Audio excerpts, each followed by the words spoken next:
The thoughts, views, and comments expressed by the hosts, guests, and callers on Beyond the Headlines are not necessarily those of management, ownership, or production unit of the Verizon Media Group.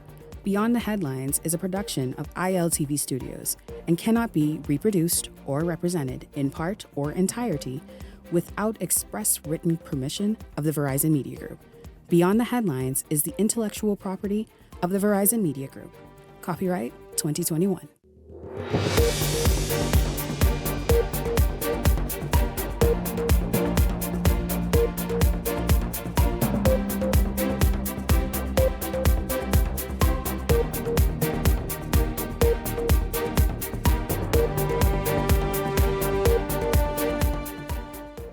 Coming up tonight, incoming Commissioner of Police Shanta Knowles speaks for the first time since being appointed. So, what is her vision to restore law and order on the streets and in communities throughout the capital in particular? We hear from the first woman to sit in the chair. That's coming up for you. Also tonight, police kept at their investigation behind the scenes. It was their relentless effort to solve the case of 12-year-old Adrielle Moxie that led them to another suspect whom they believe is the actual person who committed the shocking crime. And tonight, getting healthy and having the right mindset for 2025, a step-by-step guide. That's coming up for you. It's all straight ahead tonight. This is Beyond the Headlines. Good evening. I'm Shanique Miller. It's great to have you along this evening. Well, expectations are high for Shanta Knowles, a career officer who will make history on January 3rd. Meanwhile, outgoing Commissioner of Police Clayton Fernandez is speaking for the first time since his resignation was announced by Prime Minister Davis earlier this month. Fernandez stood alongside Knowles, who will become the first woman Commissioner of Police, while she laid the course for what her tenure will look like. Linton Ritchie Jr. spoke with both Fernandez and Knowles. Here's his story, and then we'll come back and discuss. I decided I have a lot of vacation, and I decided after speaking with family members that I would just... Commissioner of Police Clayton Fernandez clearing the air on his resignation, which came amid a cloud of alleged corruption within the Royal Bahamas Police Force this year. The top cop insisting that his departure is solely based on a decision to enjoy a massive amount of vacation days that he secured. That may be his reasoning these days, but under the previous Free National Movement administration, Fernandez kicked up a fuss when the FNM used that very same reasoning to force him to take leave back in 2019. The top cop was one of 9 senior officers forced to go on leave due to the months of accumulated vacation days. Just weeks after Prime Minister Davis announced Fernandez's decision to step down, he says he's in high spirits. I'm great. I'm feeling good. My contract is just about to come to an end in a few months. And even though his departure comes at a time when he's under heavy scrutiny by the public, he says he's leaving with his head held high. Absolutely. From a young constable coming up, I've been in this crime fight from a young constable from 1982 up to now as the commissioner top, and I'm proud of my achievement. As the helm of the RBPF prepares for a shift, history is on the cusp as the first female commissioner of police will take the chair, and she says she's elated to pave the way. It's an exciting opportunity for female officers. I'm glad that I've been the first to ascend to this position. With Knowles set to lead the law enforcement agency at a time when the police force is under intense public scrutiny, she believes that the organization, under her leadership, will maintain a standard of excellence and accountability. We've always been under the microscope, always. And we've always risen above all the criticisms that we've been hearing about our organization. And she acknowledged that she's aware that the road ahead will not be an easy one. We have a lot of work to do. We certainly will follow what Mr. Fernandez has started with our organization.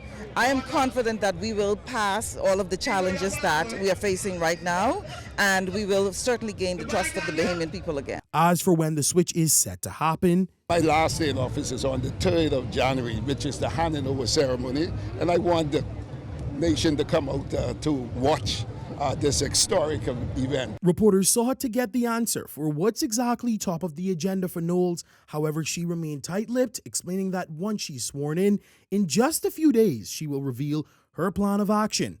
Of course, Eyewitness News will be present at that ceremony awaiting those details.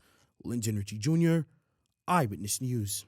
Well, guys, you heard that Commissioner Fernanda says that, he has accrued a lot of vacation days, and after discussions with the family, etc., decided, this was the right path to take. And also, you heard Knowles, well, not giving too much, because after all, she doesn't officially take the seat until January 3rd, appearing very confident, though, about what's ahead and how she will steer this country as it relates to the force that is primarily responsible for law and order. Well, we're going to get some opinions and thoughts on that this evening. We begin, of course, by introducing the Hot Topics panel, Michael Turnquest and Glenroy Pratt. Gentlemen, good evening to both of you. Good evening, Shanique. Good evening, Shanique. Happy holidays to the Bahamas. It's a pleasure to be back. Yeah, happy holidays to both of you as well. Thank you. Gentlemen, listen, let's just talk about it. The police has been the biggest story in the country now for quite some time. This year has been not kind to the police. I mean, they have not been kind to this year in terms of the number of scandals that have emerged. And then, as we head into a new year, we head into the new year with not only a new commissioner of police, but the first woman. We heard from her briefly a moment ago. Your thoughts on where this is all headed and how it looks, and the fact that she's going to take the chair, having to get to work immediately. Shanique, I mean, the expectations of any female going into any high office is it's different from that being of a male. I think she will do well. We've seen a lot of corporate Bahamas are usually run by females, and they do very well. They've been doing very well. We see the new CEO of BPL, which is a female.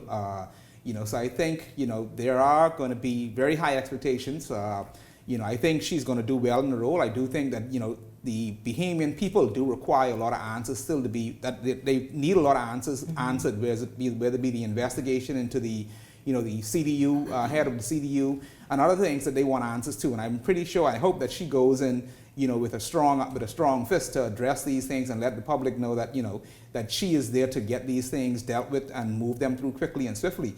Furthermore, I think she needs to focus when she gets in office. She needs to focus on the small things. We've seen whether it be we spoke of it some time ago. People are loitering.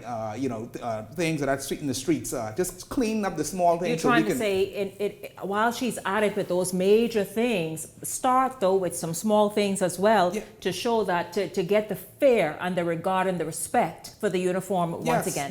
We've seen over and over. I mean, and we've gone through commissioner after commissioner, but we continue to let the small things slide through the cracks, whether it be persons, traffic fines, things of that sort. We just see people just doing whatever. We talk about the buses. We talk about people just throwing junk on the streets. I mean, every day, start with the small things where we know where the corridors, where we see the trash pile up. Put station police and things, a person with a car, the same thing they do in the U.S. Put people there, and they station as you want to throw things out, chase you down, give you tickets. Well, Michael, I don't know if we can sort of spot everyone that litters and throw something out. Where the U.S. wins is their CCTV system, which we'll get to in the next story, but that is working, incredibly well, to the point that when you figure you're going to run the light off or run the toll and whatever it could be, your ticket is in the mail. You think we'll ever get there?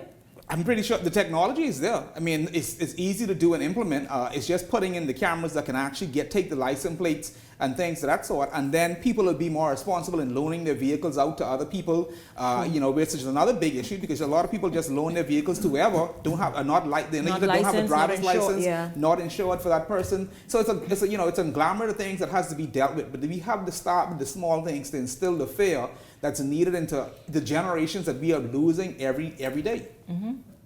Glenroy, your thoughts on what 2025 will look like with the new commissioner of police and the first woman in the chair? Yeah, first of all, I want to say thank you to the former commissioner, and anytime service to country is an honorable thing, and I believe that his contributions obviously would have been felt, especially amongst his team and everybody else.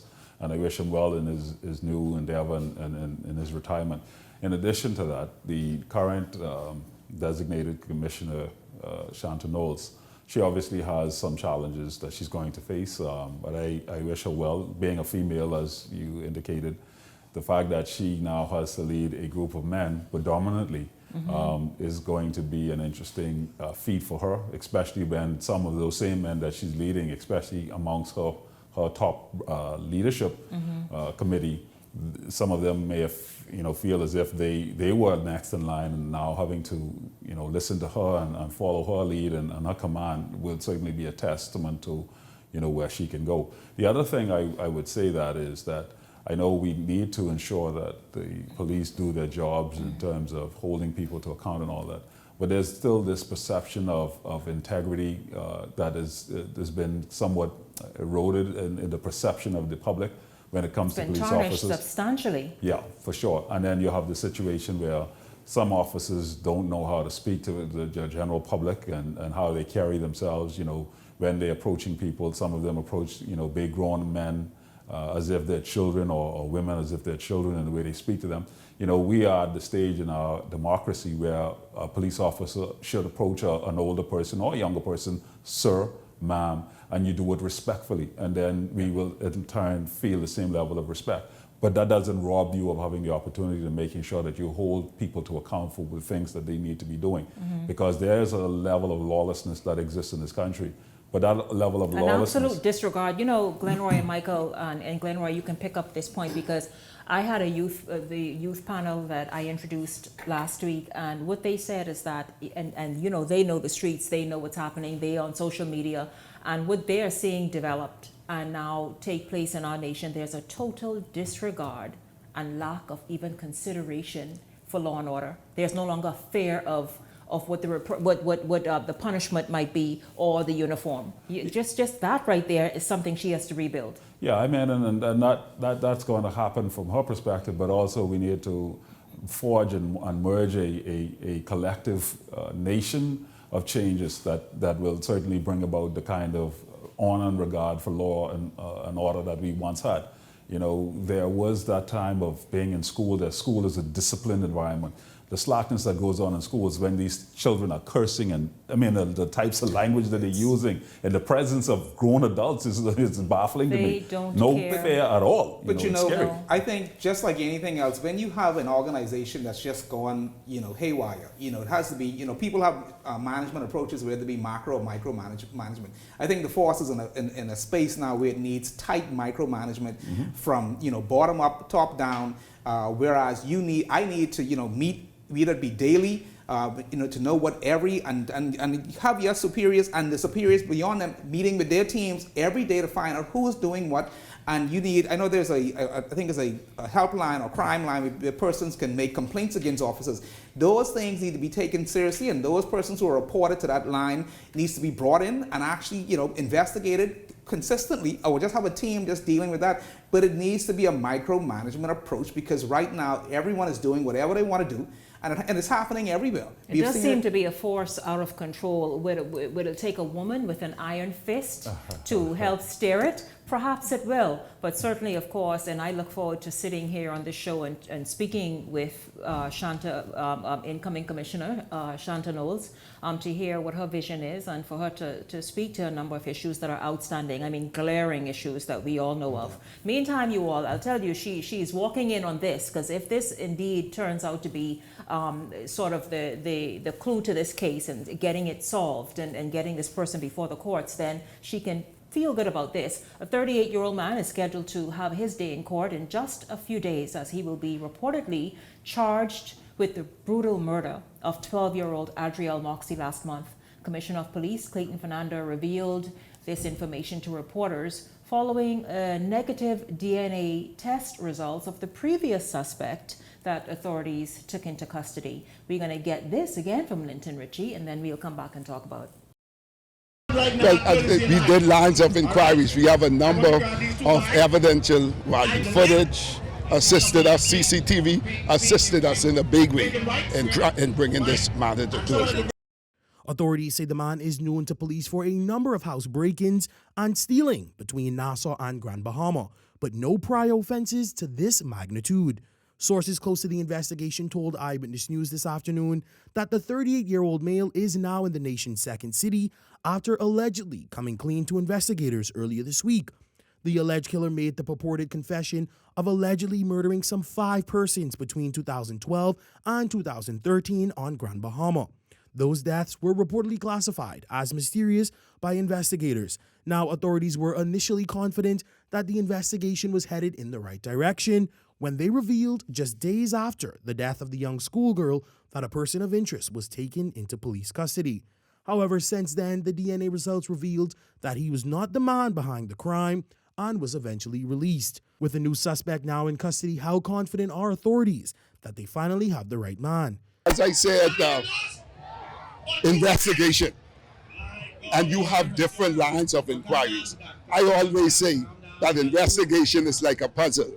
As you move, you find a piece, you put a piece there, and eventually you will come up with a perfect photo. Fernanda gave investigators credit for new circumstantial evidence, which helped to crack the murder case of young Adriel. Detectives went out there, good detective work, and they were able to put the pieces together. Now, gentlemen, you heard in that report that, listen, not only the DNA test of the previous suspect turned out negative, obviously clearing him, but those officers went back at that in earnest and also look at CCTV footage that became available to them and combed through that until they came up with this suspect that they firmly believe is the person that they're looking for. You know, Shanique, we spoke about technology. There's a lot of technology in the police force. I think, you know, a lot of the issues is basically persons knowing how to use it properly. You know, we've seen over and over where police have used these CCTV cameras, and we've seen them every day going up and around different places.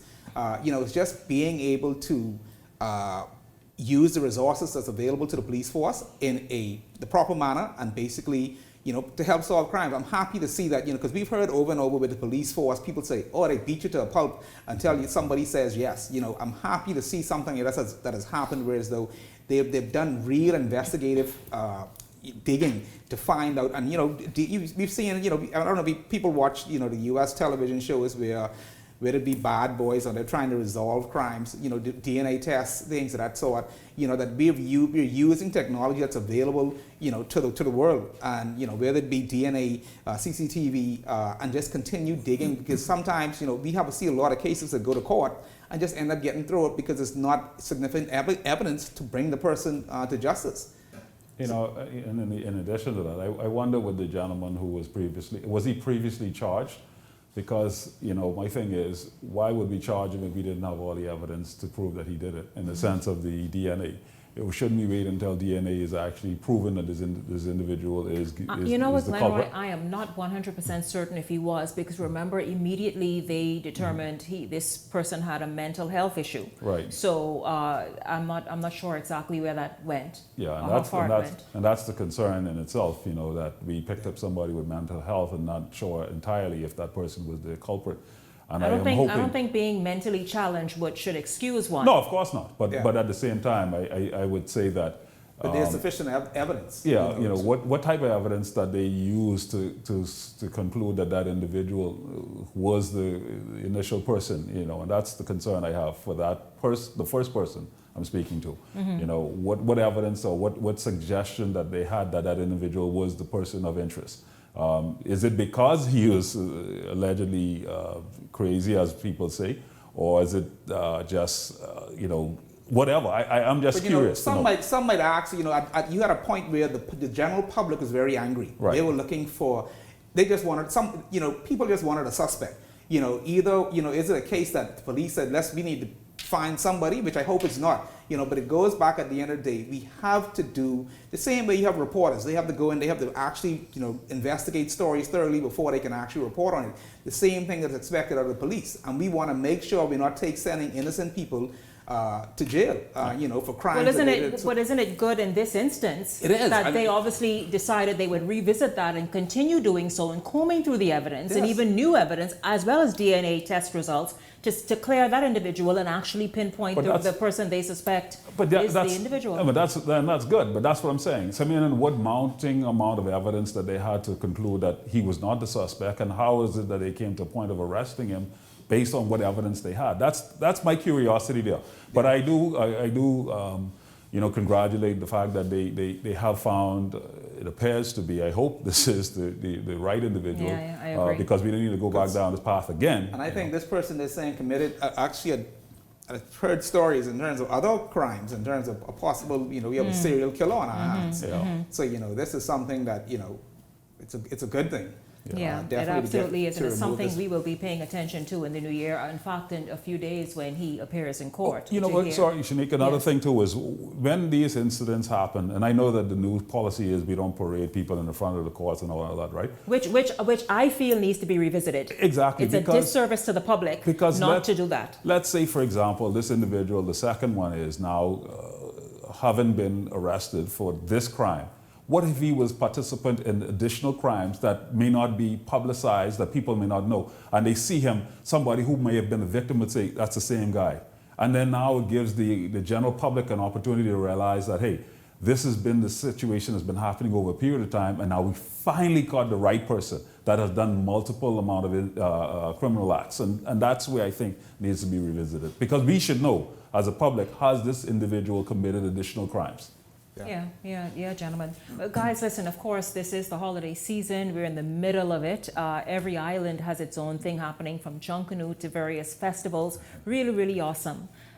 Well, while that's happening, Eleuthera continues to have its utility issues that are impacting holiday revenue, which, of course, the island is overrun by tourists and high-end discerning tourists, but many of them have had to be redirected elsewhere or perhaps canceled their reservations because of ongoing power outages, because of ongoing water shortages. The thing is, and the resorts that do have and were able to absorb the additional guests, they have had to spend additional monies. Why? Because now they have to fuel up the generators so more than they normally would because of the outages. And so obviously Eleuthera just continues to have an issue that should not be happening in 2025. And an island that has recovered its economy so well on all ends of the island, and yet they're faced with this. I want you all to take a look at what took place on Christmas Eve in Wims's Bite at a Christmas in the Park event. Take a look. Hello, good night, Miss Shanique. Yes, ma'am, we are currently on the park. These are the ladies that are working in the dark. We're using our cell phone lights to distribute sauce and Johnny cake and the treats to the people. These are everyone. They're around here. We have hundreds of people out here, and we're just in darkness. Here's the event coordinator, Miss Julie Thompson. What do you have to say about BBL and the power outage? I am extremely disappointed. We were having a most wonderful time. But what can I say?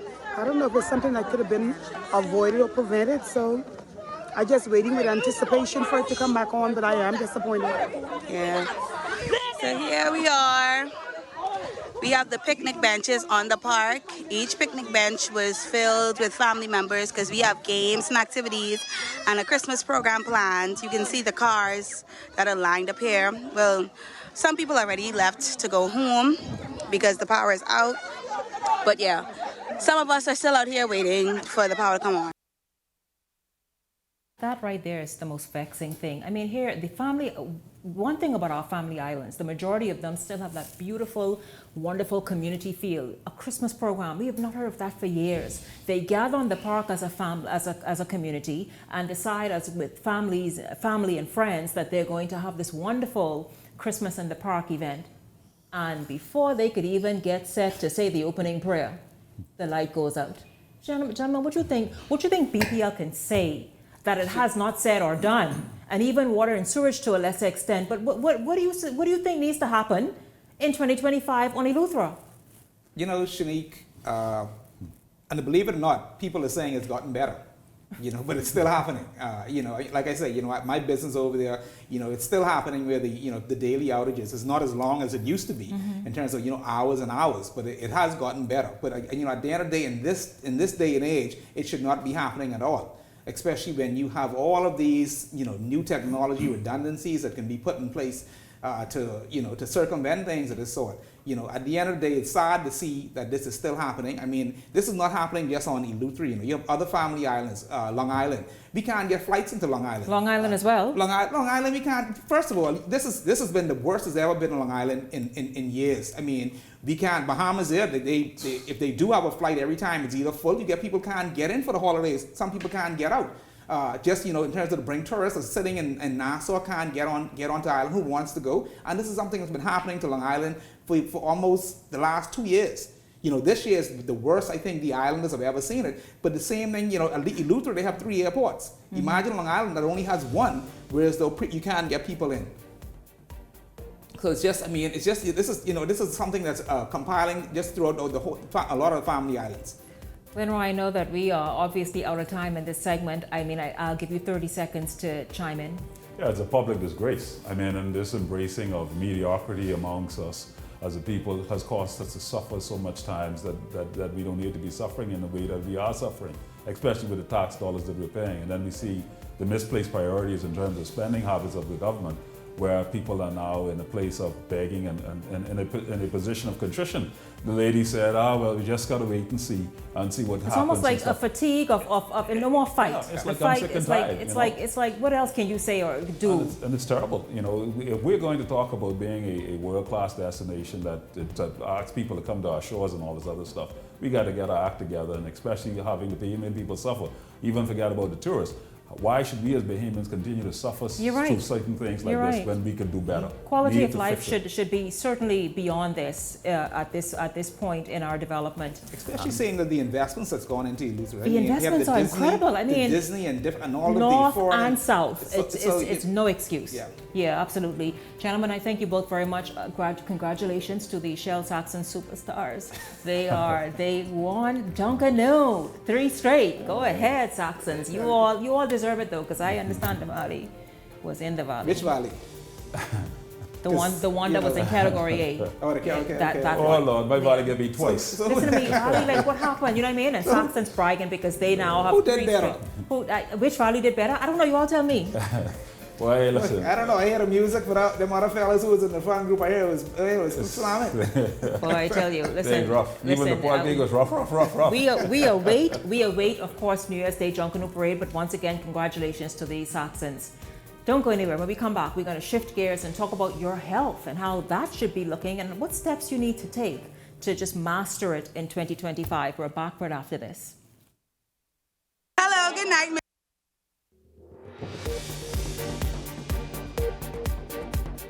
For carpets, bed sheets, and bath mats, there's a place I know. For shower curtains, comforters, and window curtains, only one place to go. Fixing your home or automotive, that's no fuss. We put a smile on your face, come and shop with us. For all you need and more, shop at AID for Christmas.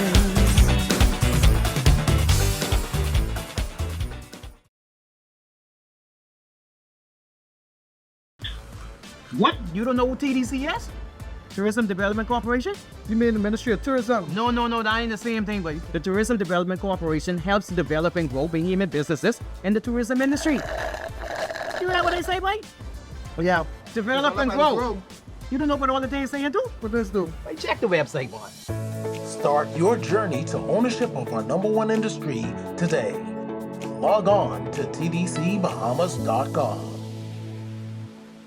Edenwell has expanded their testing menu. We now offer blood work, drug screening, and so much more. Our hours of operation are Monday to Friday, 7 a.m. to 5 p.m., and Saturday, 8 a.m. to 1 p.m., located on 11 Madera Street. We are here for all of your laboratory needs, with fast and reliable lab work done by our friendly and knowledgeable staff. Let us help you take the needed steps to stay in the know about your health. Let's keep working towards a healthier you. K Michelle! What up, y'all? It's your girl K Michelle. December the 28th, I'm going to be in the Bahamas. I'm coming to sing some songs. Yes, Bahamas, K Michelle. We gonna light some candles tonight. Very special. Life Jennings! Yo, what's up? Nassau, Bahamas. Life Jennings is performing December 28th. And Jay Holiday!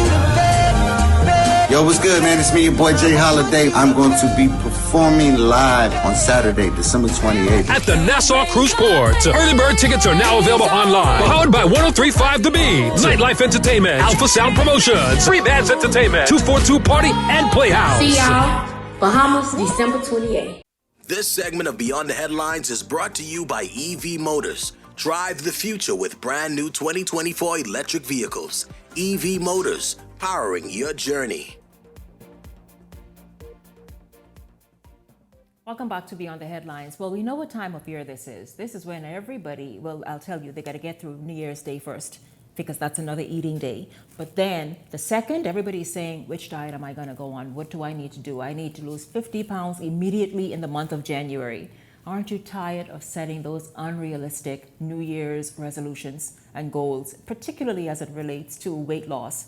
Well, Dr. Shay King, a nutritionist and also the owner of Everything CMOS and CMOS on Everything, is here. And she is someone who assists people year-round, really, with losing the unwanted pounds in the best way possible. We're going to speak with her this evening. Welcome to the show. It's good to have you here. Happy holidays. And it's just wonderful to see you. Merry Christmas and all the rest of it. Yes, Merry Christmas. And it's good to be here, Bahamas. Shanique, listen, this is the end of the year. And a lot of us did a lot of everything. And so you know what the new year is going to look like, right? The new year is definitely going to look like that time of the year when we decide to set these goals. And you said it earlier, unrealistic goals. You know, it almost seems like a vicious cycle now. It is. At the beginning of the year, and thing, it's just not Bahamians, it's globally. People are setting these unrealistic goals, and there's a lot of myths that are around there about weight loss and health and how it really works and unfold together. So my task here today is really to kind of to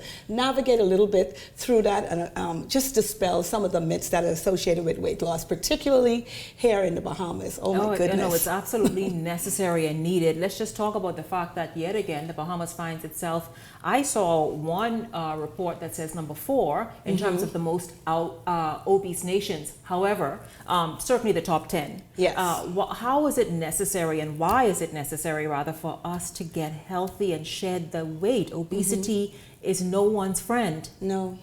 And the thing is, Shanique, you're right? Because when it comes to health and chronic issues, we find ourselves always somewhere in that top 10, whether it's 5 or whether it's 4, number 9.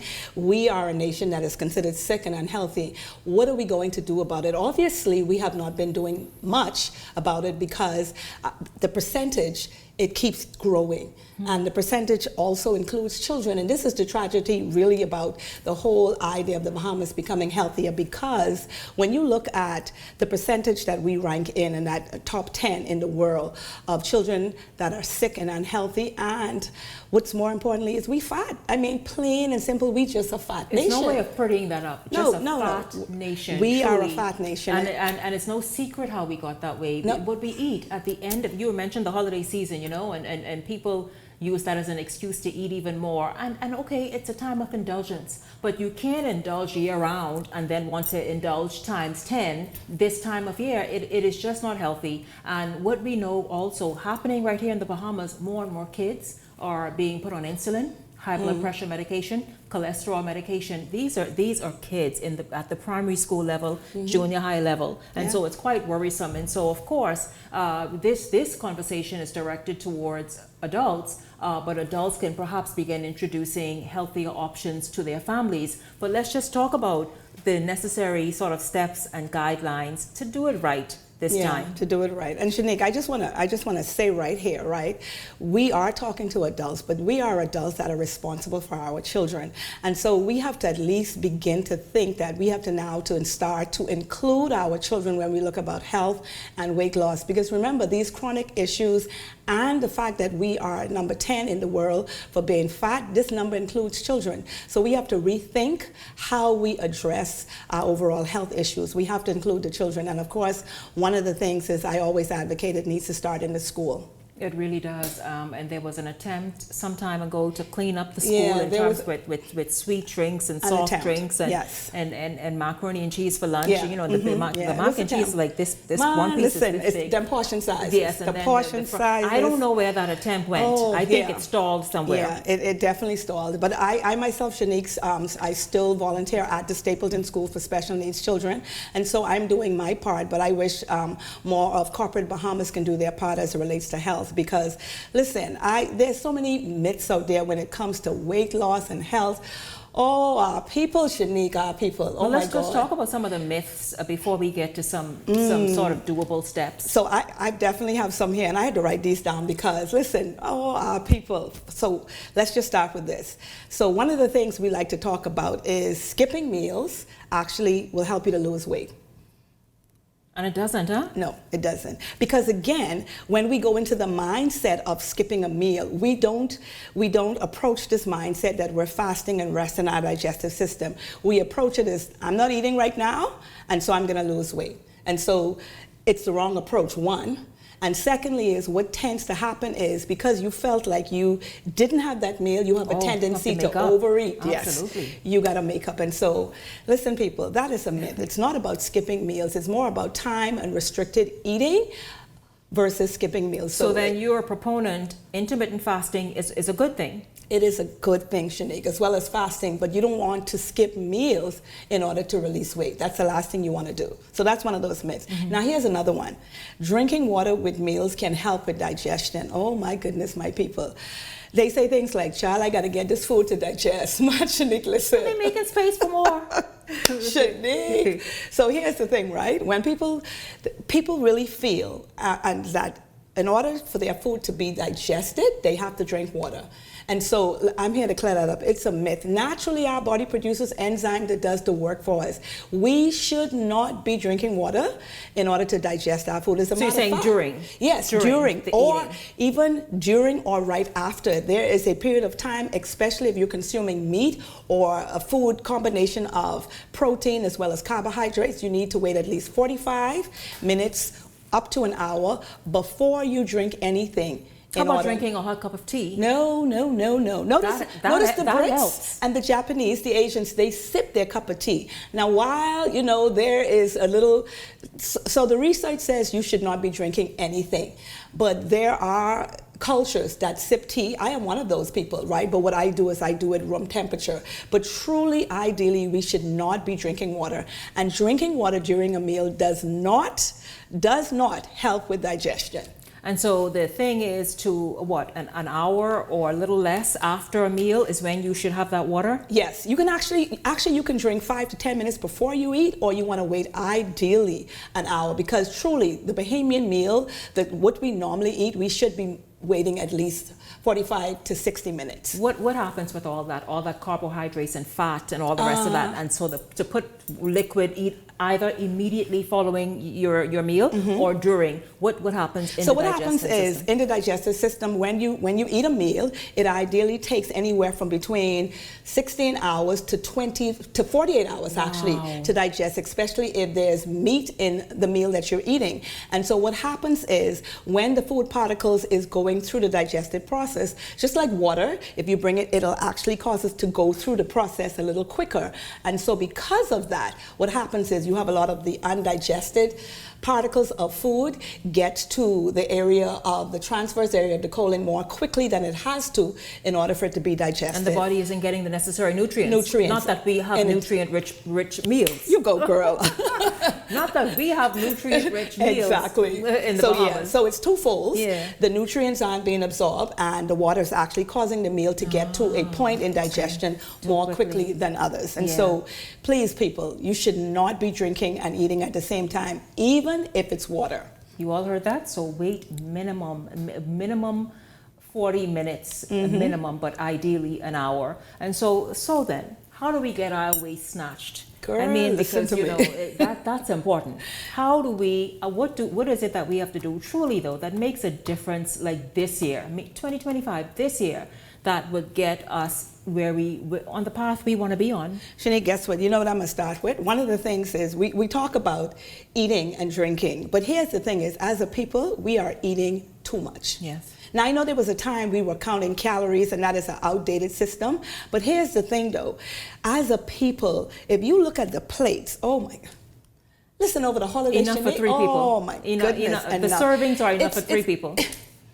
It's like you are a buffet on one plate. And so what happened is, one of the things I want to tell our people is we're eating too much food. We are just burdening our digestive system. We're eating the wrong combination. So we truly, truly need to look at some of these things when you talk about the food combination, drinking and eating, and we really need to improve the quality of our food and not necessarily look at the calories, because a lot of us think that if we're eating a lot of food at one time, then we're actually helping ourselves instead of eating 3 to 4 small meals a day, which is also a myth, where people think that we should have 3 meals including snack. This is also a myth when it comes to weight loss. It is simply not true. It's a science that I even learned in school, but we know today it is not the case, especially if we're talking about a healthy nation. Obviously, Shanique, if we're somewhere in the top 10, we obviously are doing something wrong. Yeah, no, we've been doing that change some things. For nearly 10 years. Well, we know it's been decades, really. This isn't just start.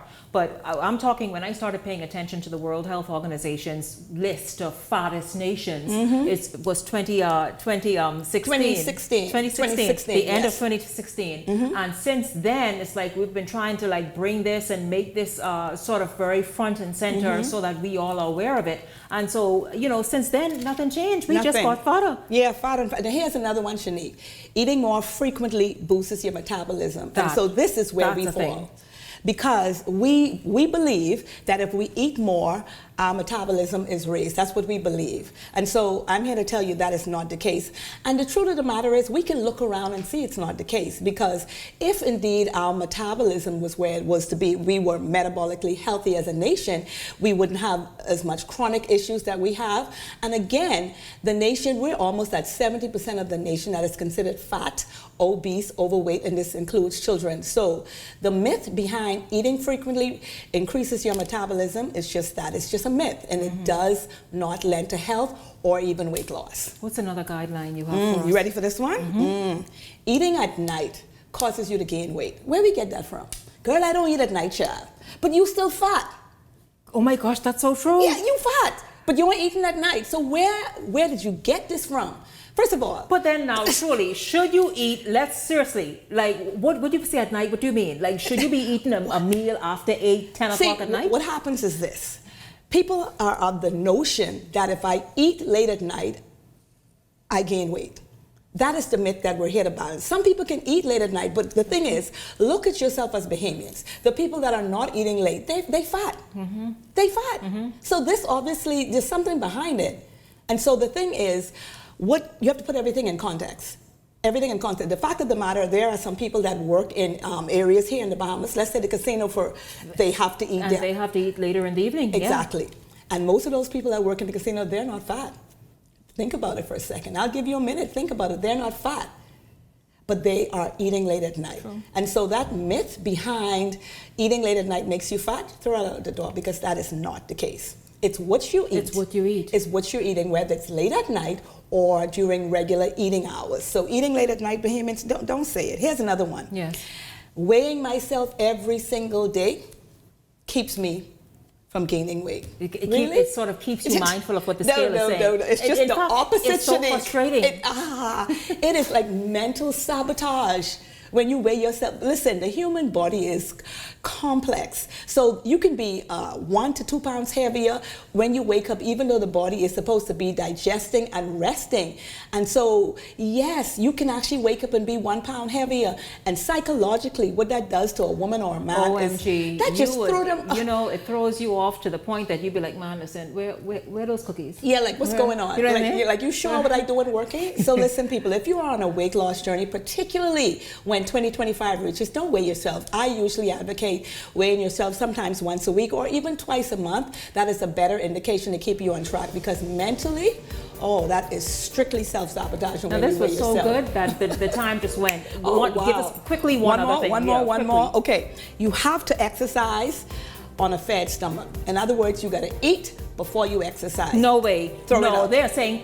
I was about to say, because they're saying fasted exercise is the new thing now. It's the new thing. Okay. And we have to get that myth out of the door. The truth of the matter is, if you exercise on an empty stomach, the body uses the stored fat to give you the energy supplies during exercise. And so people don't just horseback the protein before you go to eat. Do it after afterwards. You get better results. No protein shakes, no grits and corned beef and sausage. No. Let's yeah. Before you. No, hold on. None of that. With some toast or some. What is that called again? A Johnny cake or something? Johnny cake. No, yeah. No. The holidays. And a hot cup of Lipton tea and cream. No. We really need to start 2025 better with a mindset shift of looking at what we are doing now and make some real changes, Shanique. Mindset shift. You all heard exactly what she said. Dr. Shay King. Of course, she is the CEO of Everything, or CMOS on Everything, and a nutritionist, somebody who also leads in this weight loss campaign here in this nation and elsewhere.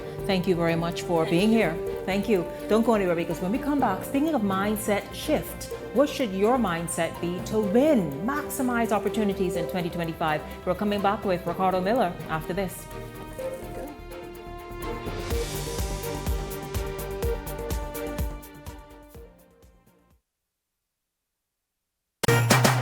It's the most luckiest time of the year. There'll be dreams that are spinning and cash prizes winning. Just Big Bang is here. It's the most luckiest time. Yes, the most luckiest time. Oh, the most luckiest time of the year. Merry Christmas and Happy New Year from Island Luck. Time of the year. Tired of driving around from place to place just to get your car insured and licensed? Frustrated with the process of being back and forth from your insurance company to road traffic? Well, BMG Insurance Agents and Brokers just made insuring and licensing your motor vehicle as easy as 1, 2, 3. Step 1. Visit us at the Road Traffic Department, Section 1, Thomas A. Robinson Sports Stadium. At our office, you can purchase or renew your insurance or get your vehicle inspected. We at BMG Insurance Agents and Brokers represent major carriers. Step 2. See the professionals at Road Traffic to get your vehicle licensed. Step 3. Enjoy your day. Insure with BMG Insurance Agents and Brokers today, saving you time and money. Your one-stop shop for all of your insurance needs. Great rates, convenient, excellent service. For more information, call us at 322-2221. So you want a space. But not just any space. You need something with a little more potential. So how about 1,000 square feet of room to play with?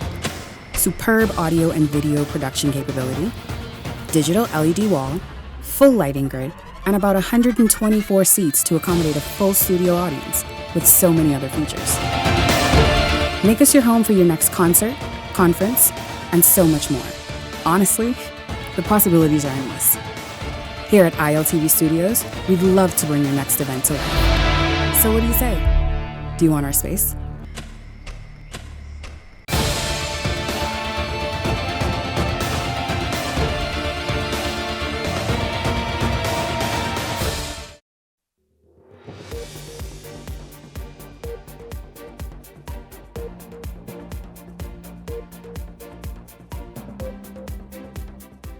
Welcome back to Beyond the Headlines. Well, of course, everybody sets New Year's resolutions, not only for health and wellness, but also for where they want their lives to head and the direction they want their lives to head in, whether it's career, perhaps a new business, multiple streams of income, whatever it is, your mindset is going to have to be just right on, spot on, in order to make these things happen. Ricardo Miller is a life and career coach. He's also one of the city of, I think it's Redland in Dallas, to be one of the newest elected city councilmen in that state as well. And so he's here, though he's been for years helping people determine the trajectory of their lives and in a good way, and getting on track. He is joining us right now. Hello to you, Ricardo. Welcome to Beyond the Headlines. It's good to have you here. Good to see you. Thank you, Shanique. It's always good to be back with you. Thank you so much for having me. Absolutely. Listen, let's just jump right in. Thank you for, again, being with us and sharing some key information that you share with your clients all over, not just the United States, but elsewhere as well. Let's just talk about what is it? How are we to be postured in 2025? I mean, from Jump Street in order to maximize 2025 and become and create and do what all it is that we want to do? Janique, I've been working with a lot of Bahamians, and one of the things that I found that is very common that I believe that, straight across the country, we have to make an adjustment with is, number one, is overcoming a limited mindset. A limited mindset, that's the first place where it starts. You know, the Bible says, as a person thinks, so is he. Unfortunately, Shanique, one of the common things I hear from people as I train and equip leaders there in the Bahamas, I hear people say, that's not me. And if you know me, well, the truth is you are the reason why where you are. Exactly. Very much limited by habits and actions, and they don't quite get that. Like, what are some habits and particular actions that we, and let's just see with us in the Bahamas right here, that we display, that we do on a daily basis, that we don't realize how limiting it is and how we're limiting ourselves? You know, we have this belief, well, it's New Year's Day coming, I have to wear something new. That's actually not true. You don't have to wear something new, and it's very hurtful to your financial position going into the new year. Another thing that's very hurtful and limiting is not trying new things. Oftentimes we would meet somebody who can help us, and they say, listen, this is what I'm doing to help my son for BGCSE, or this is what I'm doing to help my daughter. Well, child, I don't have time for that. I just don't like dealing with people like that. Well, you need to learn to deal with people like that. I agree. Because establishing you don't deal with people like that is going to hurt your child's potential from being maximized. What about the person who hates change? You hear many Bahamians proudly say that. I mean, they wear it like a banner, like, oh, I don't like change, child. Just keep it the way it is because no, that's not me. I mean, no new friends. You know what I mean? Yeah. And that's loaded, but still. What about that person who resists change? Shanique, it's one of the biggest ones because the truth is someone is thinking right now in 2025, I am going to retire because I could, but not that I should, because the age factor is I can still work for another 5 years, but I don't want to change. I don't want to upgrade my skill set to meet the demands of a new work environment. So change is inevitable. We know that. If you don't change, it doesn't stop change. Change is still going to happen. Now that's fantastic. If you don't change, that domain change ain't changing. and so what you gonna do? What you gonna do? Just sit there like a frog on a log? Like, what are you gonna do? Ricardo, let's go back to finances. Bahamians, it has been said for quite a number of years that, Bahamians, when it comes to savings, and that again is multi-layered because people are saying, well, you need to be able to be making money to save. But yet still, let's talk about it. When it comes to savings and understanding the wisdom of beginning to plan and put something here and there, etc., cast your bread upon the waters, Bahamians aren't necessarily fond of that. Yep. Shanique, the statement, little is much when God is in it, is a real statement. But a lot of people, they say that, but won't live it out when it comes to your money. Yes, you may not be making the most as to regards to what you would like to make, but the truth is, what you're making, someone is praying for. Mm-hmm. Shanique, someone is praying for what that person who is taking little regard for what they're making. So if you would manage what you're making, you'll be amazed how what you're making could change your life by simply starting to be faithful with that, and then watch your whole concept of money change. And then watch this, Shanique, when you have an emergency fund put aside, when you have some money put aside, it sets you up for opportunities, but then it also relieves your stress level, which allows you to perform better on your job, which allows the job to want to promote you because now your spirit is a little bit different. It sets you up for a winning lifestyle when you get your money controlled and managed well. But a lot of people, they want more, but they don't want to be faithful with little. I absolutely agree with you. Ricardo, many people see the Bahamas as somewhat as a confining space. What do you do? How do you spread your wings? How do you reinvent yourself? Let's talk about reinvention, even right here in a nation like ours. Of course, you're in the United States, but even in the Bahamas, you're quite familiar with the setup here and the way things are. How do you reinvent and show up differently? I love that question, Shanique. I absolutely love that question. The truth of the matter is there are a lot of people coming to the Bahamas to reinvent. And they're doing so successfully. And very successfully, because they haven't entered our shores with a limited mindset. They come in looking at the opportunities. The truth is, we have more opportunities than the locals are seeing, and that's the reason why they feel like this is not the place to thrive. Shanique, I often hear people say, boy, you definitely took off when you went to the United States.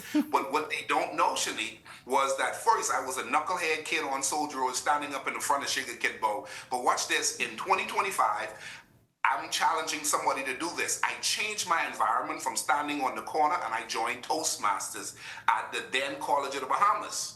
I didn't only did that, I changed my environment in regards to my association and started sitting next to people in a room like I. Chester Cooper some 25 years ago, some Marlon Johnson 25, 30 years ago. This was the making of Ricardo Miller right there. So the truth is, reinventing yourself is possible right there on the island, but you have to decide to do what you haven't been accustomed to doing, which is joining a Rotary Club, joining the Chamber of Commerce, joining networking groups, simply deciding, okay, I'm here, how do I maximize the moment where I am? And let's talk about your brand, something that you've built over the years. It's called Effective Living. How does mastering all of this, and not necessarily mastering, because mastering suggests that you must have it like perfected. Let's just talk about tapping into everything you've said, how that leads one into having an effective life and living effective living. You know, Shanique, I like the concept of being faithful with little. Okay? And effective living is really all about that. I talk about faith, family, finance, fitness, and fun. And the truth is, you don't have to have what the other person has. What you need to do is be responsible with what you have. So being faithful with faith, deciding to not just be a religious participant in a church body, but literally establishing a good relationship with God. Family could be community, Shanique. Yes. It could be your tribe. It could be your support group. I tell people, if you're doing life alone, you're doing life wrong. You should be a part of a community. Listen, your workout buddies is a community, your business partners is a community, your church friends and brothers and sisters in Christ could be your community. There are communities out there. Then there's finance, Shanique. I tell people, when your money is funny, your life gets limited and find it a little bit more difficult. And then there is the health side of it. You've just been talking about that on the show. Yeah. Health and fitness is important. And then last but not least, Shanique, paying attention to the fulfillment side. Am I enjoying my life? That's important. So for me, I've been teaching effective living is having all five. Now, I may not have all five where you have all five, Shanique, or where someone else who's watching have all five, but what I could do is I can evaluate. That's very important to live life effectively. Evaluate, where am I on a scale to 1 to 10 in regards to these 5 areas, and then you have to be honest. Okay, Shanique, I had to be honest that at this particular age, I was failing with this, I was failing with that, I was failing with that. And here's what I teach. Someone is assigned to help you. And so there are people who would say, I can't get help to take my life to the next level. The truth is, if they watch your program, Shanique, when you bring on the expert give you one nugget on the program. If that person grab that nugget and run with it, the next guest comes and you keep being faithful, what happen is you'll start leveling up. So reinventing yourself goes hand in hand with effective living. Starting where you are. I tell people, I don't care what you drive, take care of it. I don't care where you live, take care of it. I don't care what you make, take care of it. I don't care what you find yourself having to deal with. Realize that if you're a good steward over what you're dealing with, you will start to level up. And the truth is, if your mindset about these 5 things is built around the idea that I can have them, which I believe, Shanique, I've heard the statement, you can't have it all, right? Well, the question is, who said so? Who says that? Who says that? It says, according to your faith, be it done unto you. Yes. So I believe I can have it all. You've heard this statement before, Shanique. I like that because, you can become so beat down by other people's opinions and views and words that you then start limiting yourself. Oh my gosh, so maybe I just need to think on this and have this. No, you can have it all. You can have it all. Shanique, someone said to me a few years ago, they said, well, you can't have your cake and eat it too. I said, well, whose cake is it? It's my cake. It's my cake. And so the reality of it is you have to decide, though, to be very intentional. In this new year, you have to look at where you are and say, what I'm going to do is, Within this first week, I'm going to be responsible because effective living equates being responsible. It's called management. I have to manage little to get more. And I imagine, obviously, that looks like each week, each month, perhaps is better. You decide what it is you're going to do, how you're showing up, and then the next month you add on to that, and so on and so on. How about establishing a vision for our lives in 2025, even if it's just a word that will define you and act as an anchor to what you kind of hold on to and come back and revisit throughout the year? My word is ambassador, but for a lot of my clients, I've been encouraging them to make their word management. Shanique, oftentimes, it's not that we don't have, it's that we're mismanaging what we have. Okay? And so management is a big word for what I encourage in my clients. For me, it's ambassador, meaning I want to represent this message that I found to be true. The Bible says the truth will set you free. Well, I want to embody freedom. I want to embody the message. Now, I like the concept of vision because where there is no vision, the people perish. So if you can't see better in 2025, chances are you're not going to have You're better. not going to, if you can't see it, you're not going to see it. Right. Yeah. And so you have to decide to see. And here's the deal. Sometimes it requires you just seeing in small bite-sized pieces, which is what I call goals. So don't go into the new year without goals. Just see yourself doing better with all of these 5. Just tell yourself, can't go overseas in 2025, but what I could do is I can go right in the Bahamas and enjoy what we call staycation.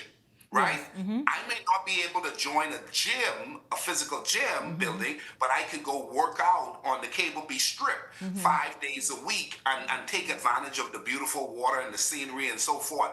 I cannot buy the book and go to the class, but I can subscribe to the person on YouTube and free up all of take up all of their free content, Shanique, and get myself where I see myself going. So if you can't see a future, chances are you won't have one. Wow, so you've got to see it, you all. Envision it, visualize it, then you will physically see it. I thank you very much, Ambassador, Councilman. As you know, hear all these titles: Ambassador, Councilman, Life and Career Coach. Is that good enough? Ricardo Miller, thank you so much. Listen, we must check in again in January for you to inspire us some more. But thank you very, very much. Just something to think about, to chew on, and get us moving forward as we head into the new year and enter the new year. Thank you very much, Ricardo. Thank you for having me. Absolutely. Listen, I want to thank all of you for tuning in this evening. I hope you had a great Christmas, a great Christmas Eve, a great Boxing Day. Yes, all of that. And certainly, of course, hey, it's good to be back with you this evening. Looking forward to seeing you right back here on Monday for the entire Beyond the Headlines team. I'm Shanique Miller. Make it a blessed weekend, everyone.